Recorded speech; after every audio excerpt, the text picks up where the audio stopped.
দেখ নাইম, তুই আর আমার ভুল ভাল জ্ঞান দিবি না। আজকে আর আমার এই জীবন রাখতাম না, আমার গার্লফ্রেন্ডের সামনে বেটা আর মুখ দেখাতে পারতাম না আমি।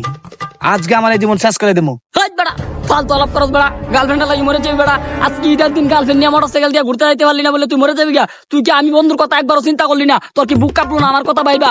যে তুই যখন হাসপাতালের বেডে শুয়ে থাকস তখন তোর পাশে কে যায়? তোর গার্লফ্রেন্ড যায়, আমি নাইম যাই, আমি তোর বন্ধু যাই, যা শুয়ে থাকি। এই বেড়া তুই যখন বাথরুমে যাস তোর পাশে বদনাটা কেনা লয়ে যায়, এ আমি নাইম তোর বন্ধু লয়ে যাই। বুঝছ না বেড়া? তুই আমার তুই মরে যাবি গে বেড়া? তোর মতো বন্ধু লয়ে চলাফেরা করি, এটা ভাবতেই তো দিন না লাগে বেড়া। মাইয়ার লাগে জীবন দিয়ে লাগবে। হ্যাঁ বন্ধু, তুই ঠিকই কইছস। একটা মায়ের জন্য শুধু শুধু জীবন দিমু? হট বাড়া, তুই তো আমার সব থেকে ভালো বন্ধু। আমি হসপিটালে ভর্তি থাকলে তুই আমার বেডের পাশে গিয়ে শুয়ে থাকস, আবার আমি বাথরুমে গেলে তুই বদনাটা নিয়ে যা আমার দিয়ে আসস। একটা মায়ের জন্য জীবন দিমু? ধুর। এ তো তুই বুঝছস, তোর মাথায় না গিলু নাই, তুই না মরে যাবি গার্লফ্রেন্ডের লাগি? আমার মতো বন্ধু তুই বেড়া তুই মরে যাবি গা? তোর কি লাগবো তুই আমারে কবি, কয়া তোর কি লাগবো বেড়া? বন্ধু, তুই যখন আমার মরণ থেকে বাঁচাই দিলি, তাহলে তোর কাছে একটা চাওয়ার আছে আমার। দাঁড়া তোরে কইতাছি, খারাপ। আমার 10,000 টাকা হাওলাত দিবি? 10,000 টাকা হালাত দিবি? 10,000 টাকা তো কইলে এলো বলে আমার বন্ধু। আমার তো কোনো বন্ধু আসিল না জীবনে। আজকে মরে যাবে তুই, মরে থাকা ঈদের দিন। আজকে মরে গেলে তুই জান্নাত বাসি হবে, মরে যা, আমার কোনো বন্ধু নাই।